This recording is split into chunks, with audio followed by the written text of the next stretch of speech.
Hey there, cats and kitties. I am the Blues Man, Johnny Blues, and with this video, I'll be discussing my thoughts on episode 4 of the anime series Shokugeki no Soma, or Food Wars Shokugeki no Soma.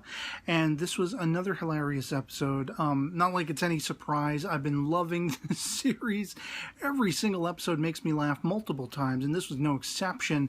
We're beginning with Soma having to become a part of a dormitory, Polar Star dormitory, as it were, and he's having to walk on foot out into the middle of nowhere in this gigantic sort of pantheon-sized land that is this academy and everything. And he's seeing all these other buildings that seem, by their architecture, to be possibly representative of other countries in the world. Like maybe students who have come from those countries, those are their respective dormitories and everything like that. There's this one sort of big, flat, but huge-looking building that, at least to me, signifies maybe like a sports arena or a showcase arena, Coliseum, whatever you want to call it, although it does seem to have a roof and everything. And some of these buildings could be representative of businesses coming to sample out and, potentially hire cooks in that top 10% and everything. But he is, mulling it over in his head like, I got to do all this walking, but maybe, just maybe, I'm going to be living the high life. Maybe this dormitory that I've been sidled up with is going to be as posh and as swank as all these other buildings I'm seeing. And then he gets there and it's like the Munsters' house or the Addams family's house, complete with black crows there to welcome him by squawking at him. He goes inside rather reluctantly, as would any of us, and with that look of defeat on his face, and just all havoc is ensuing inside. All of his soon-to-be roommates, one guy's room, all his books are falling over. You got a girl chasing around farm animals, and you got this loud, screechy old lady yelling through these like pipelines of communication. That's how old the building is. Punishing everybody verbally. And then he's accosted by her, Fumio, the warden, if you will, of this dormitory house. And much like the episodes past, he is challenged to create a dish, a meal, that will satisfy her palate. Otherwise, he's got to go camp outside. He won't be allowed in. You gain entry by, basically transfixing this woman with the taste of whatever dish you prepare. And he can use whatever ingredients he wants, but of course, halfway up walking to this place, he lost, sort of the rules and regulations of the house paperwork. We see it floating away, calling back to it at that moment when he finds out, oh, that was a key thing I needed. But then he's like, well, wait a minute, you said you got some stuff in the kitchen. Let me go ahead and work my magic and everything. And he does. And Fumio, this old lady, is just wowed with every single bite of this dish he concocts. And at that moment, I was just so grateful. I had the hands clasped. I was like, so grateful we didn't see any nudity in this imaginary, in the mind's eye, sort of being just in ecstasy that this old lady is. But then she calls back mentally on her youth and I guess the first encounter she ever had, with a guy tentatively. The lustful encounter, if you will. Will you share your body warmth and other things and everything like that? And I was just kind of cracking up at that. They had to get it in somewhere, another. And then we sort of call back to the present. She's trying to smooch Soma because she's in that delusion. And he's like shocked and scarred by it. But he does gain entry, and when he does go looking for his room, he decides to take a bath first. Lo and behold, here is Megumi. His sort of impromptu partner last episode has been completely and utterly scarred with all the squid-based concoctions he's been coming up with. And I wonder if they're eventually going to build up to his hitting on one that's a success with the squid, because he's tried peanut butter with the squid, he's tried honey with the squid, But she's like completely exhausted, and she's having her relaxing bath, and then all of a sudden you hear Soma's voice, oh, I'm going to have myself a bath. Nothing like a bath to cool yourself down and relax. Opens the door, and nothing but a rubber ducky keeps, his, in printer lingo, Wang stamp from being seen by Megumi. But, all havoc ensues therein as well. Finally, after cooling down and having his bath, we catch up with him in his room, and he's reminiscing back to his and his father's basically little diner, his little cookery. And he's saying, because I guess, he's kind of used to the city environment, how quiet the place is. It's like unsettling to him. and he's just sort of looking up at the ceiling, kind of staring off in the distance, when all of a sudden a tile from the ceiling comes back and reveals to us one of his roommates, one of his dormitory mates, if you will. This guy who is like Mr. Naked, except for his cooking apron or whatever, and he's got everybody like entranced by his jiggling buns at one point.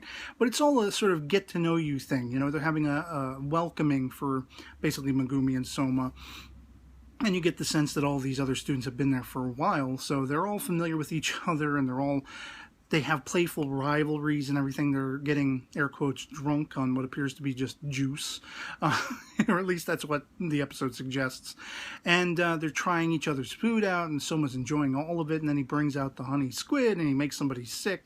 And so all of that is absolutely tantamount hilarious. And that's the crux of the episode. Of course, we do get that twist toward the end, which, they're talking about the 10 elitists, or the 10 elite, Arina, which we've seen in previous episodes. She is one of them. She's like the 10th among them. And there are, I guess you could say surreptitiously placed all throughout the curriculum, the school, the academy, all 10 of these members. You don't know necessarily where you're going to run into them, but Soma ends up tasting the food of this cat who first peeked his head through the attic, whose name I thought was really interesting, Satoshi Ishiki, because I was like, I've heard that name before. I'm almost certain of it. And I went Googling it, and sure enough, it's one letter off from the name of a manga artist that I actually really enjoy the works of, and I wanted to show off in the video in case anyone has never seen these. This is Riot Volume 1, and as you can see, Satoshi Shiki, as well as Volume 2, and the name is down here, as well as actually Daphne and the Brilliant Blue, and you can see his name here. The only difference is there's no I.